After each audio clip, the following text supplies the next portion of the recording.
দেশের এভিয়েশন বা বিমান খাতে বড় এক স্বস্তির খবর নিয়ে এলো বাংলাদেশ এনার্জি রেগুলেটরি কমিশন। আন্তর্জাতিক বাজারের সাথে সমন্বয় করে অভ্যন্তরীণ রুটে জেট ফুয়েলের দাম প্রতি লিটারে প্রায় ৩৯ টাকা কমানো হয়েছে।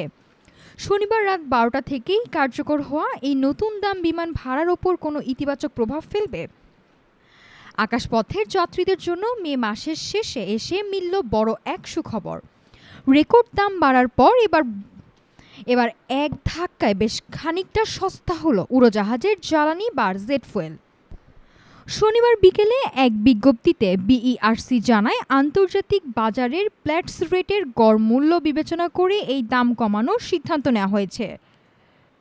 নতুন মূল্য তালিকা অনুযায়ী দেশের ভেতরের বা অভ্যন্তরীণ ফ্লাইটের জন্য প্রতি লিটার জেট ফুয়েলের দাম ২০৫ টাকা ৪৫ পয়সা থেকে কমিয়ে নির্ধারণ করা হয়েছে ১৬৫ টাকা ৮৮ পয়সা। অর্থাৎ প্রতি লিটারে কমেছে প্রায় ৩৯ টাকা ৫৭ পয়সা। শুধু দেশের ভেতরের রুটেই নয়, আন্তর্জাতিক ফ্লাইটের জন্য কমানো হয়েছে তেলের দাম। এখন থেকে প্রতি লিটার আন্তর্জাতিক জেট ফুয়েলের দাম $১.৩৩৫৮ থেকে কমে দাঁড়াবে $১.০৮২৩। এর আগে গত ৭ মে জেট ফুয়েলের দাম এক লাফে অনেকটা বাড়িয়েছিল বিইআরসি।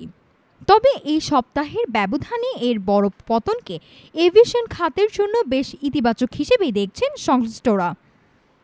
তেলের দাম বাড়লেই যেখানে বিমান ভাড়া বাড়ানোর তোড়জোড় শুরু হয়, সেখানে ৩৯ টাকা কমার পর এখন ভাড়া কতটা কমে সেটাই দেখার বিষয়।